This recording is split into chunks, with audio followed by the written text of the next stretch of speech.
ready for comment further on New York, I'm sure I would call on Mr. Reed on his own time. Thank you, Mr. Chairman. Dr. Grabowski, let me just cut to the chase.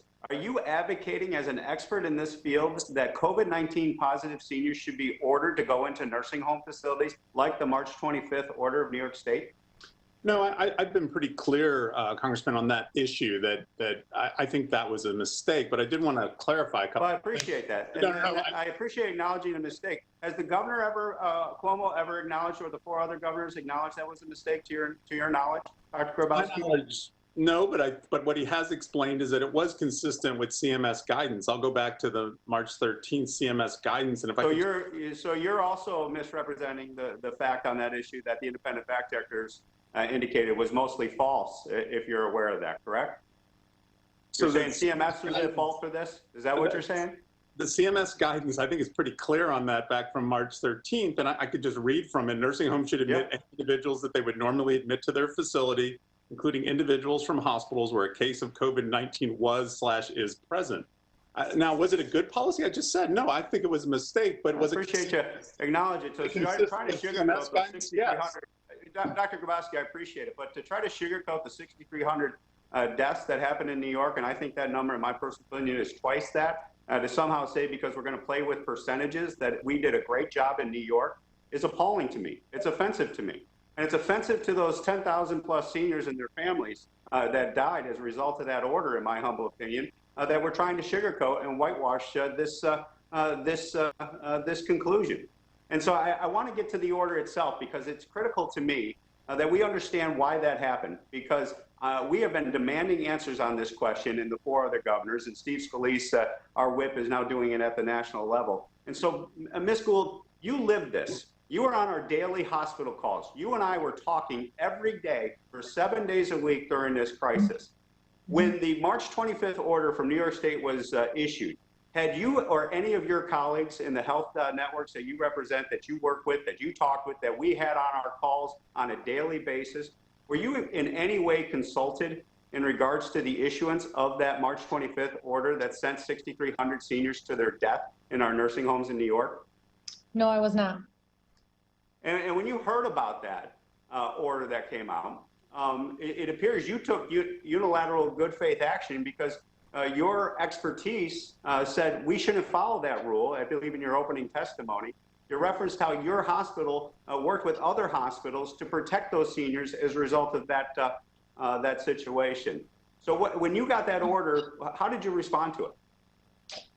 So we had actually talked about this before the order had came out. We were actually prepared for what we were going to do if someone came to our facility with a COVID-19 patient.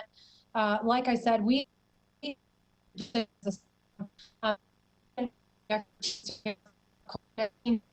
Becky, you're kind of breaking up there. I think we're having some technical difficulty, Mr. Chairman. I believe we are. Can you hear me now? Can you hear me now? Yes, go ahead, Ms. Gould. Okay, I'm sorry about that.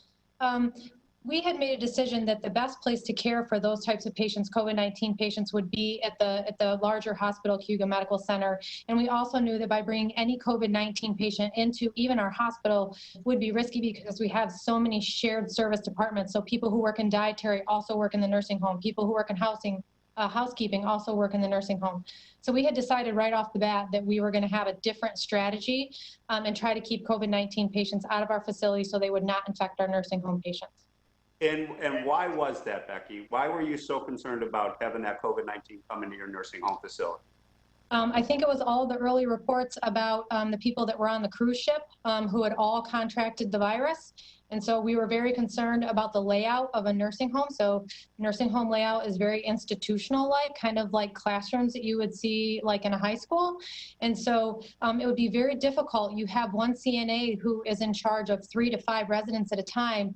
And when people are already low staffed, it's hard for them to use proper PPE techniques to make sure they're adhering to infection control. And we just felt like it was too risky.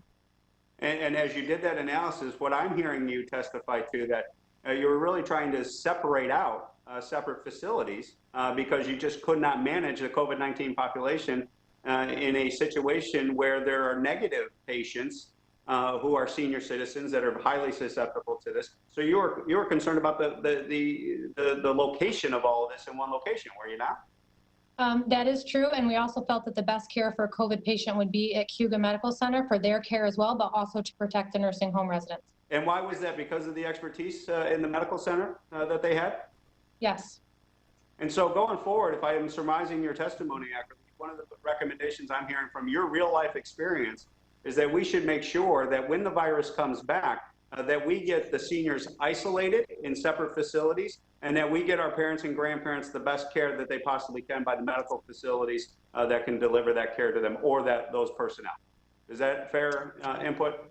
Yes, I think it would be wise for us to make regional networks where we can actually have the COVID patients taken care of in the proper setting and try to keep them out of the nursing homes if possible. And would you recommend ever that we consider an executive order like March 25th directing COVID-19 positive parents and grandparents to be forced to go into a nursing home? Would you ever support an order like that ever again? I would not, and I don't believe Governor Cuomo would either. Okay, and I would hope he doesn't, but as he indicated to the Today Show and national press, that he felt Reed, that I order believe was your the time correct has order. expired. It was the correct order then and the correct order now going forward. Thank you, Mr. Chairman. I yield back. Thank you. Ms. Sewell.